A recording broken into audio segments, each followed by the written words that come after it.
En la madrugada del 18 de junio de 1972, 5 sujetos irrumpieron en el edificio Watergate en Washington, D.C., sede del Partido Demócrata de los Estados Unidos, con 2 objetivos fundamentales. El primero de ellos, extraer documentos de carácter confidencial y, en segundo, instalar aparatos de alta calidad para espionaje. No lograron su propósito, fueron sorprendidos infraganti por la policía.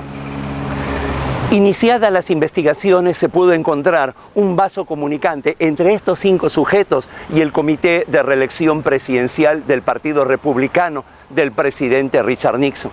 Las investigaciones avanzaron y luego se determinó que el mismo presidente de los Estados Unidos realizaba grabaciones en la sala oval de la Casa Blanca. Como resultado de ello, en julio del año de 1974, la Suprema Corte norteamericana ordena al presidente Richard Nixon la entrega de aquellas cintas, a lo que en un comienzo se negó, amparándose en su investidura presidencial. Cuando se dio cuenta que no tenía salida, las entregó y posteriormente renunció. De los 45 presidentes que han tenido los Estados Unidos, solamente 5 concluyeron de manera abrupta su mandato. 4 fueron asesinados: Lincoln, McKinley, Garfield y Kennedy. Y 1 renunció, justamente Richard Nixon, el 9 de agosto de 1974, por estos temas relacionados al espionaje. Siempre la información fue codiciada y valorada. Por ello, el proteger ese derecho es algo de una importancia superlativa para el derecho constitucional. Y de eso hablaremos el día de hoy. Soy Guido Aguila Grados y esta es la entrega número 98 de Tribuna Constitucional. El Habeas Data, esta vez desde este oasis que tiene Lima, el Parque El Olivar de San Isidro. Sean todos bienvenidos. El Habeas Data encuentra su raigambre más profunda en el derecho norteamericano. Aquí en América Latina llega a través de la Constitución brasileña de 1988 y en el Perú se recoge en la Constitución de 1993 en el título 5 dedicado a las garantías constitucionales.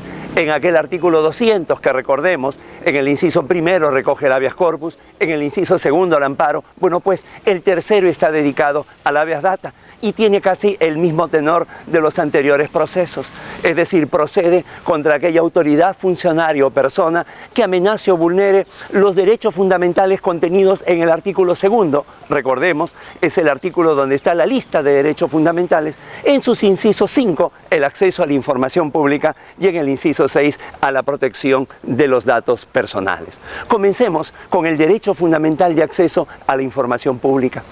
Como estamos en un Estado social y democrático de derecho, la regla es la transparencia.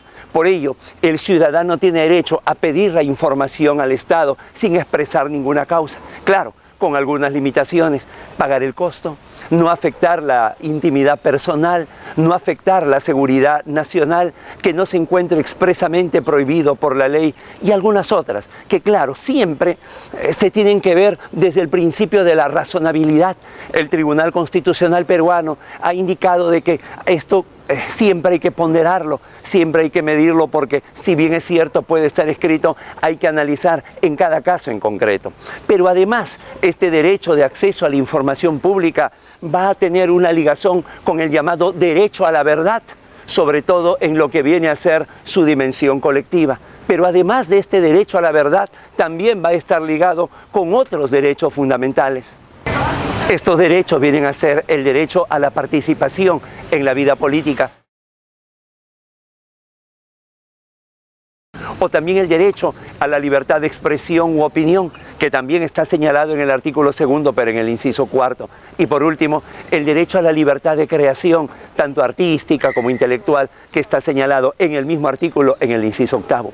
Sin embargo, este derecho fundamental tan importante de poder acceder a la información pública tiene un límite. No puede solicitarse, no se puede tener acceso, por ejemplo, al diario de debates, a las consultas, a lo deliberativo que se haya tenido, no, sino que se tiene derecho justamente a esa información, solo a la información final. Pero como contraparte también se puede exigir que el Estado esta información la brinde de manera completa, de manera real y de manera oportuna.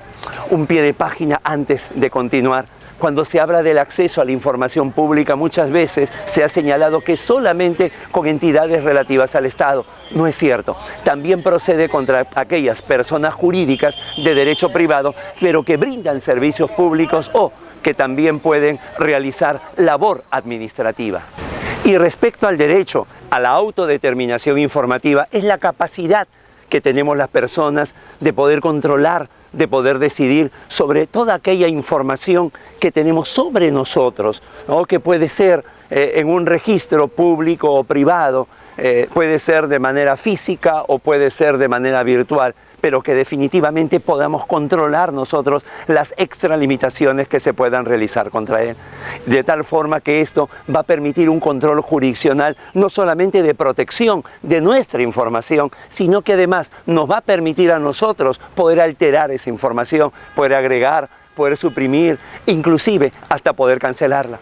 Algo que es importante, hay que hacer una diferenciación entre el inciso 5 y el inciso 6, ambos protegidos por el habeas data. Uno es el acceso a la información pública, es decir, la información que tiene el Estado y que nosotros libremente, insisto, sin expresar causa, podemos acceder. Y por otro lado está la autodeterminación a una información que puede ser privada, pública, pero que concierne absolutamente a nosotros. Precisamente eso es lo que ha llevado al Tribunal Constitucional a desarrollar dentro de su doctrina jurisprudencial vinculante la denominada tipología del habeas data, donde se reconoce dos grandes grupos. El habeas data puro, relacionado a la autodeterminación informativa, a cuidar o decidir de nuestra información, y el habeas data impuro, relacionado al acceso a la información pública. De tal manera que más o menos el cuadro queda así. El habeas data puro, dirigido a reparar agresiones contra la manipulación de datos personalísimos, que puede ser un habeas data de cognición o un habeas data manipulador. Cuando se trata del habeas data de cognición, puede ser habeas data informativo, está dirigido a conocer el contenido de la información que se almacena. El habeas data inquisitivo, para que se diga el nombre de la persona que proporcionó el dato. El habeas data teleológico, que busca esclarecer los motivos que han llevado al sujeto activo a la creación del dato personal. Y el habeas data de ubicación, que tiene como objeto que el sujeto activo del poder informático responda dónde está ubicado el dato, a fin de que el sujeto pasivo, es decir, el accionante, pueda ejercer su derecho. Como podemos ver, el habeas data de cognición busca conocer qué se guarda, quién, para qué y dónde. Mientras que por otro lado, el habeas data manipulador tiene como objeto la modificación de los datos almacenados. Así tenemos el habeas data aditivo, el correctivo, el supresorio, el confidencial y el desvinculador. Para además sumarle el habeas data cifrador, el cautelar, el garantista, el interpretativo y el indemnizatorio, que no requieren mayor explicación porque su nombre es muy decidor. Por último, tenemos el habeas data impuro, orientado a solicitar el auxilio jurisdiccional para recabar una información pública, como ya lo hemos señalado. Han habido múltiples sentencias paradigmáticas con respecto al habeas data. En alguna de ellas se pedía, por ejemplo, una información sobre requisitorias, en otra información sobre expedientes del Poder Judicial o sobre investigaciones del Ministerio Público, o aquella en la cual se pedía cuál era el trámite o la estrategia de extradición para el expresidente Alberto Fujimori. Sin embargo, a pesar de todo ello, creemos que la línea jurisprudencial del habeas data se sostiene sobre tres fallos que resultan ser sentencias-hitos, fallos verdaderamente paradigmáticos. El primero de ellos es el expediente 1797 del año 2002, el caso Huilo Rodríguez Gutiérrez, en el cual esta persona solicitaba una información sobre los 120 viajes que había realizado el expresidente de la República, Alberto Fujimori. Habían sumado 551 días fuera del país durante su gobierno, y entonces a partir de ahí solicitaba los gastos de viáticos, los gastos de pasajes o los gastos de combustible, si es que se había utilizado el avión presidencial, lo mismo en la referencia a su comitiva. Entonces, mientras el Poder Judicial señala de que no tenía sentido pronunciarse enterarse, porque esto había salido ya en el diario El Peruano, el Tribunal Constitucional declara fundada la demanda y ordena que se le brinda la información con todos los detalles, señalando toda la doctrina jurisprudencial acerca del acceso a la información pública. La segunda la constituye el expediente 2579 del año 2003, el caso Julia Eleysa Arellano Cerquén. Esta jueza superior de Lambayeque no había sido ratificada en aquel tiempo por el Consejo Nacional de la Magistratura y entonces ella pedía en su habeas data tres cosas. La primera, cuál era el informe de la Comisión Permanente de Evaluación Integral y Ratificación acerca de la calificación que había tenido sobre su conducta e idoneidad. En segundo lugar, también pedía cuál era el acta que había establecido el Pleno del CNM para poder determinar no ratificarla. Y por último, cómo no, la copia de su entrevista personal.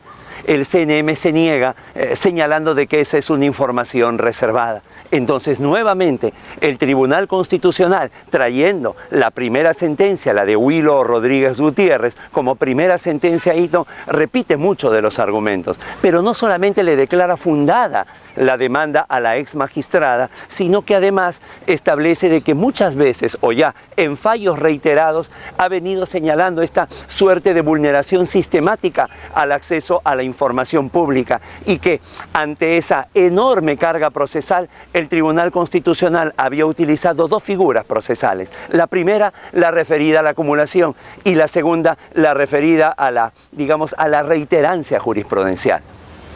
Sin embargo, a pesar de ello, el Tribunal Constitucional sostenía que esto seguía este cuello de botella con respecto a expedientes donde los derechos fundamentales vulnerados eran muy similares y aprovecha esta sentencia para, de alguna manera emulando la sentencia unificadora 559 del año de 1997, expedida por la Corte Constitucional Colombiana, crear de manera jurisprudencial, de manera pretoriana, el denominado estado de cosas inconstitucional.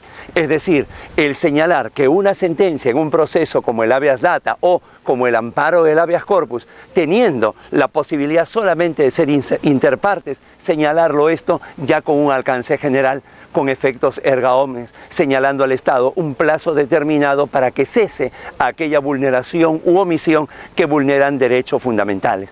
Si tenemos en cuenta la fecha de la sentencia, abril del año 2004, todavía no estaba vigente el Código Procesal Constitucional.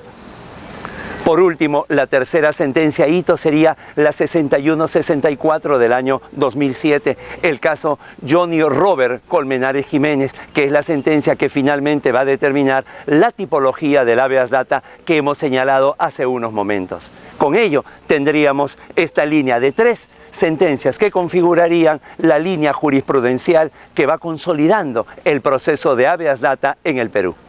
De esta forma llegamos al epílogo de la presente entrega, el habeas data. Los invitamos para que por favor nos visualicen y extiendan y difundan este programa de Tribuna Constitucional que llegará en breve a su entrega número 99, donde analizaremos las trampas de la Constitución. Hasta entonces, con su permiso.